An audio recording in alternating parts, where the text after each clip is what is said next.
Apocalypse chapitre 13. Puis je vis monter de la mer une bête qui avait 10 cornes et 7 têtes, et sur ses cornes 7 diadèmes, et sur ses têtes des noms de blasphème. La bête que je vis était semblable à un léopard, ses pieds étaient comme ceux d'un ours, et sa gueule comme une gueule de lion.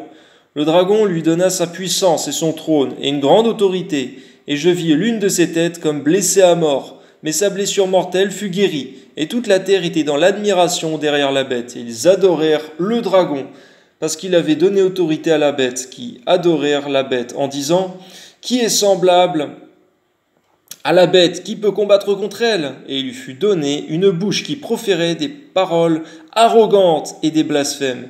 Et il lui fut donné le pouvoir d'agir pendant 42 mois.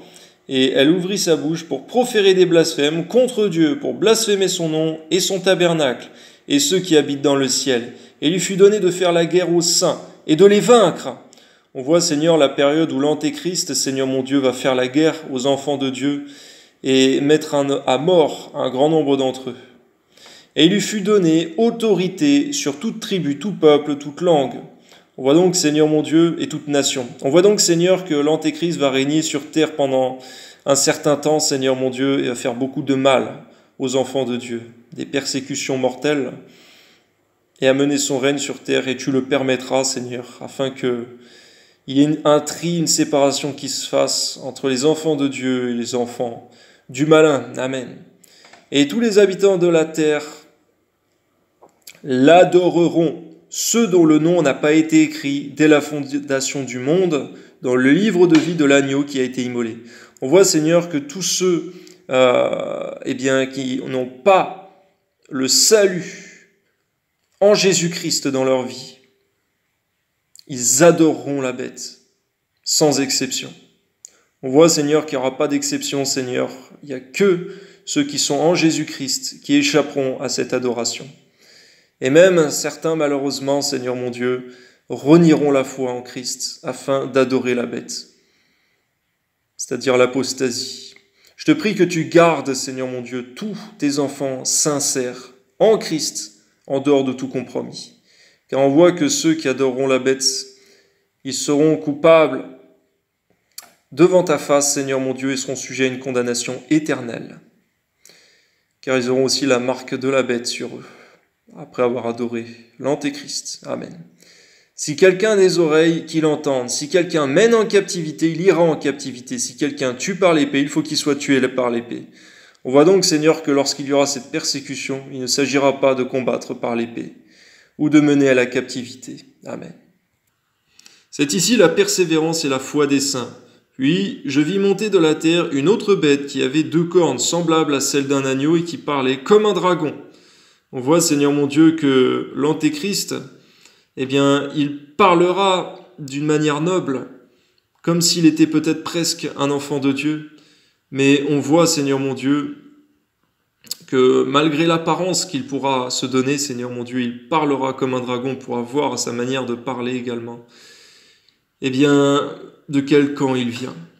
Elle exerçait toute l'autorité de la première bête en sa présence, et elle faisait que la terre et ses habitants adoreraient la première bête, dont la blessure mortelle avait été guérie. Elle opérait de grands prodiges, même jusqu'à faire descendre du feu du ciel sur la terre à la vue des hommes. On voit que l'Antéchrist aura des pouvoirs surnaturels et qui vont aussi séduire les hommes sur terre.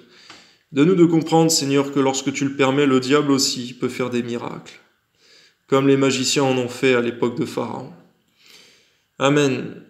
Et elle séduisait les habitants de la terre par des prodiges qui lui étaient donnés d'opérer en présence de la bête, disant aux habitants de la terre de faire une image à la bête qui avait la blessure de l'épée et qui vivait. Et il lui fut donné d'animer l'image de la bête afin que l'image de la bête parlât, et qu'elle fit que tous ceux qui n'adoreraient pas l'image de la bête fussent tués. On voit, Seigneur mon Dieu, que tous ceux qui n'adoreraient pas, sous menace, la bête serait tuée.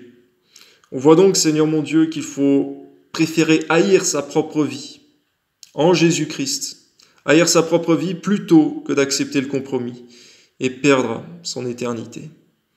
Et elle fit que tous, petits et grands, riches et pauvres, libres et esclaves, reçussent une marque sur leur main droite ou sur leur front, et que personne ne put acheter ni vendre sans avoir la marque, le nom de la bête ou le nombre de son nom. C'est ici la sagesse, que celui qui a de l'intelligence calcule le nombre de la bête, car c'est un nombre d'hommes, et son nombre est 666.